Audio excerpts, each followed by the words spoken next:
During the international break, reports have surfaced again about a possible move for Trent Alexander-Arnold to Real Madrid in the summer.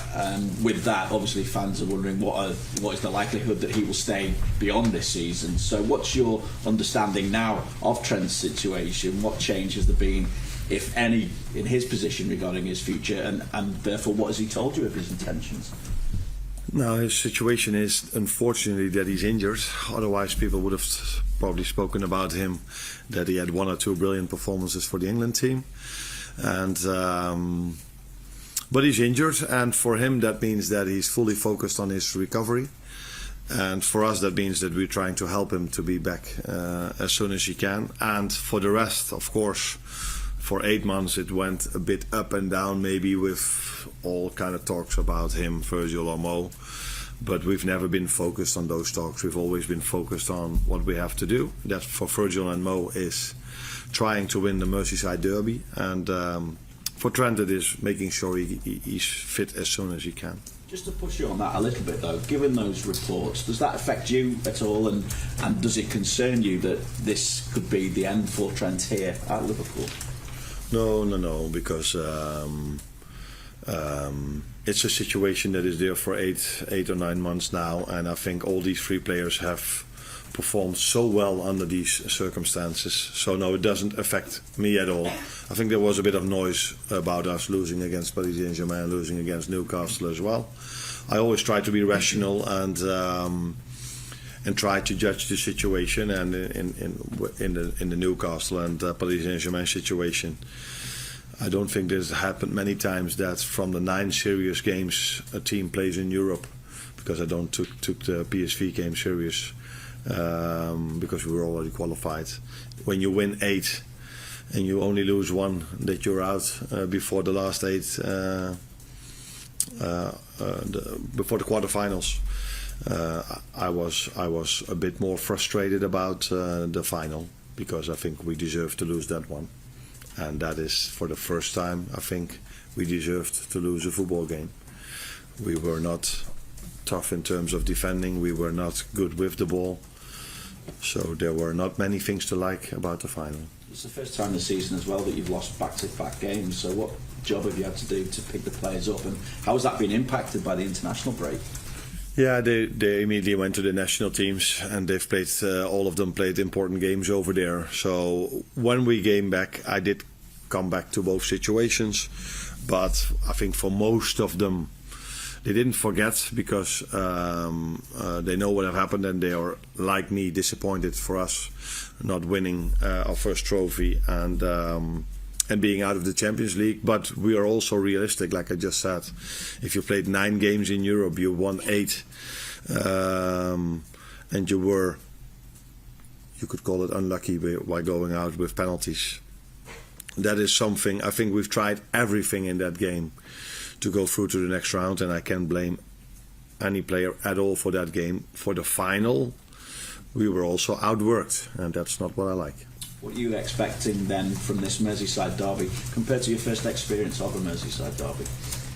I expect the same, but with one difference, that every time the Everton players do something well, they don't get the cheers and the reactions from 50,000 people. I don't know how many can go in Goodison Park.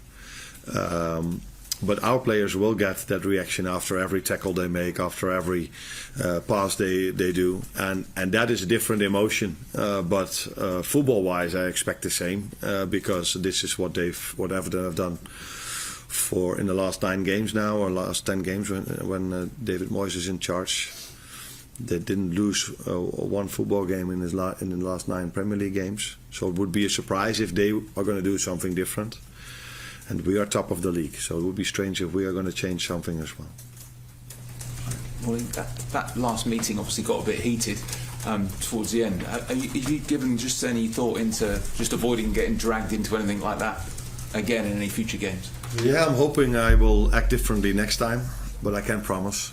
But what I'm also sure about is that I would be so surprised if I ever will experience 8 minutes of so many controversial decisions in our disadvantage again.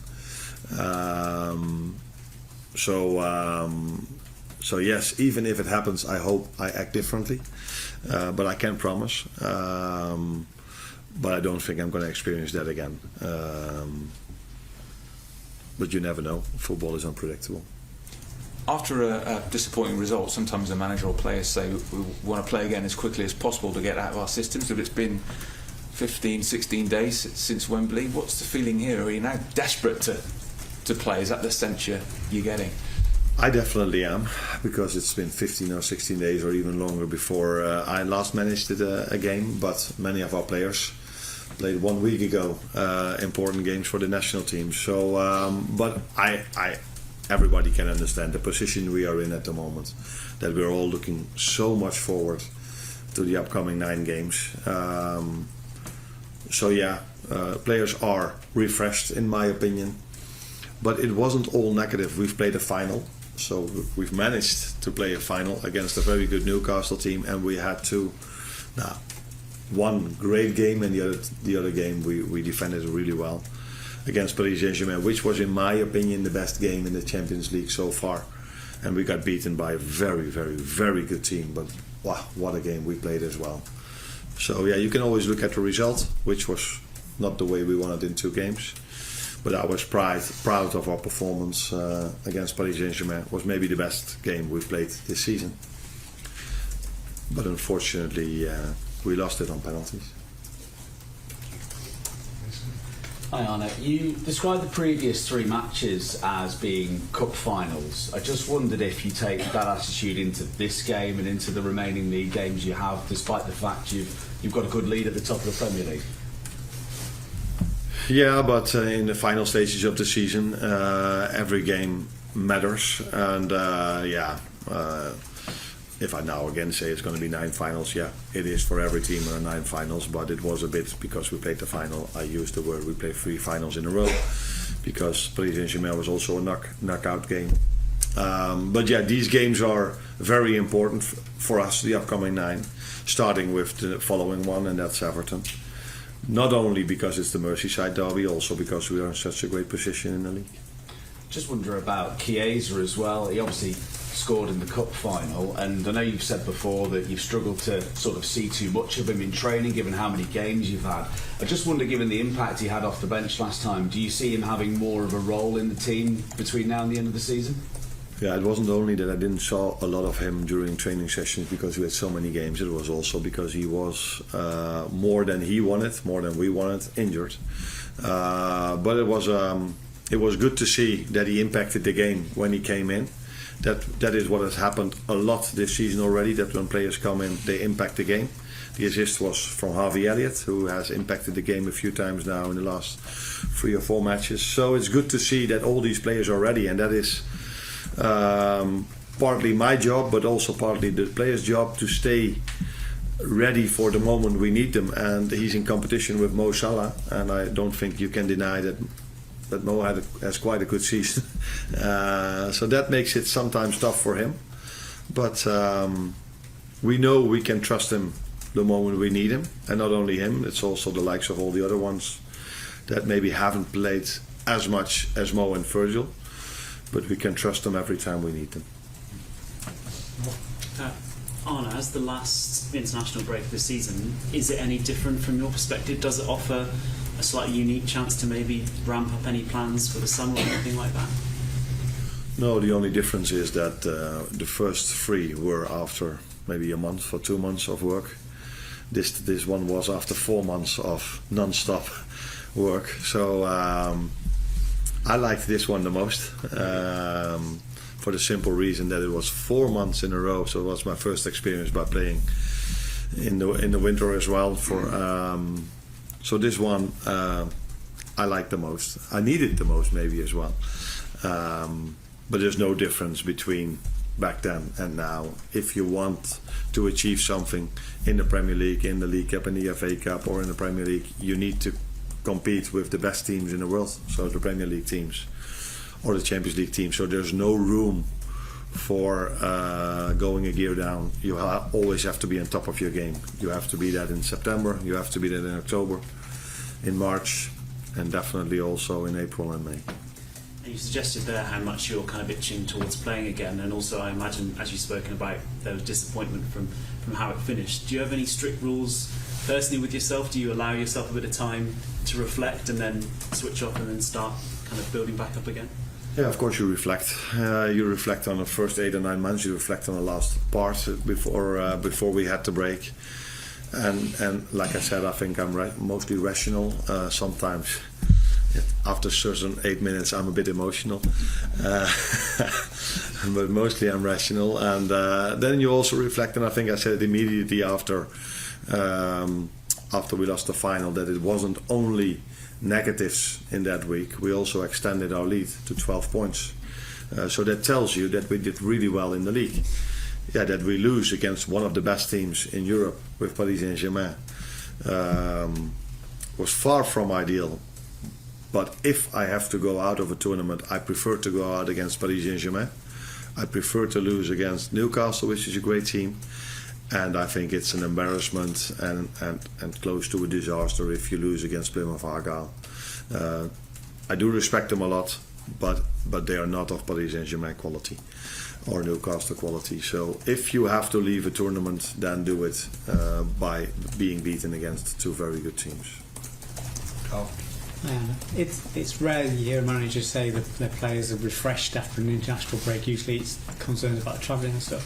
But considering what you've said about how they played in the final and people are talking about has fatigue set in, has the international break provided an important reset for the players just to have a bit of a break from the rigours of all that campaign?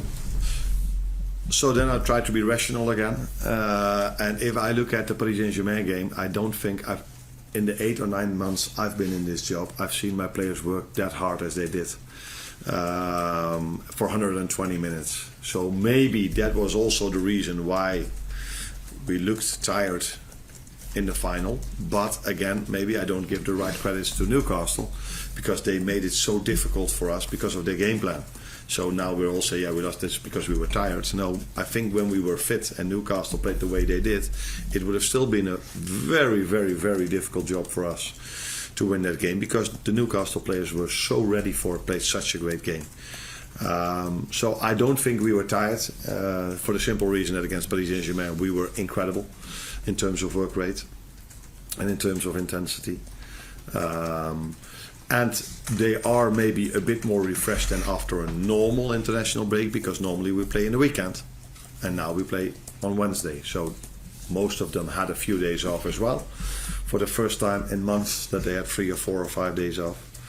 And so that is maybe the reason why I use the word refreshed. Does it help them sort of mentally though to get away from the relentless of playing Champions League and then Premier League, and the international is a little bit less intense maybe in terms of the preparations and how they play? So is it almost a mental break as much as a physical break? Yeah, but the mental break comes more from that you go to a different environment with different teammates. And for that reason, it was maybe a good moment after you lose 2 games. If you then stay at your club, you either have to win the next game.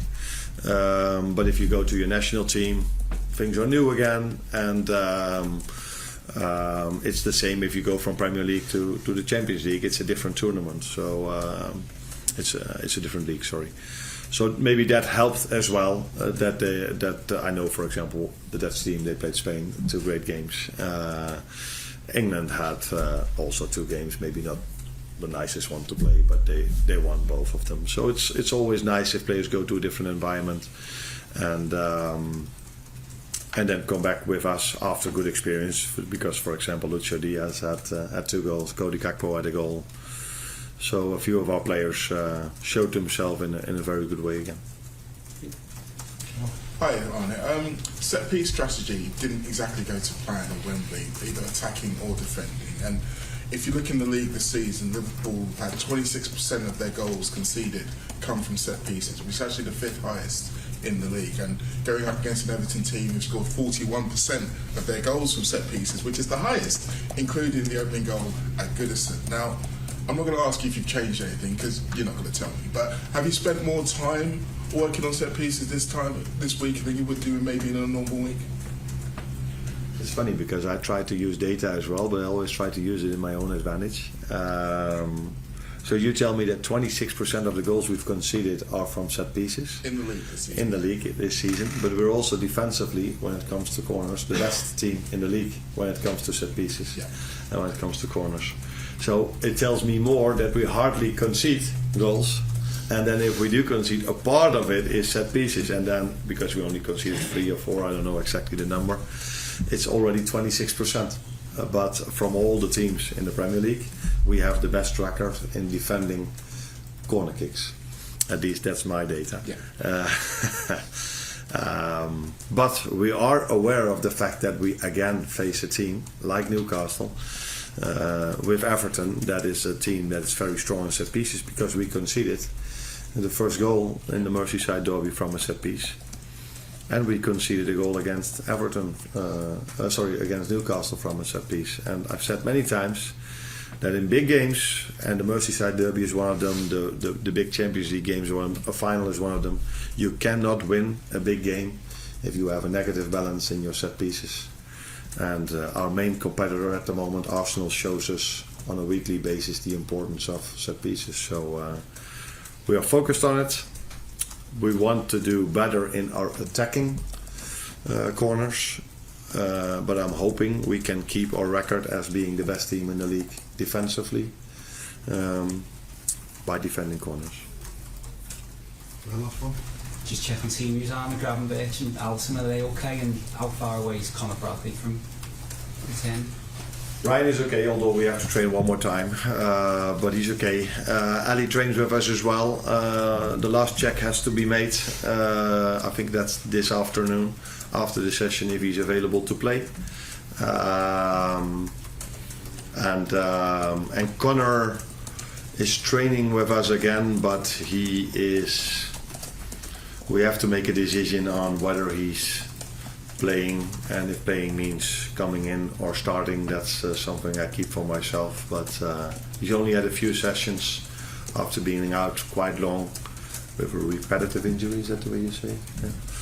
So we have to make a smart decision with that as well. Thanks, Arne.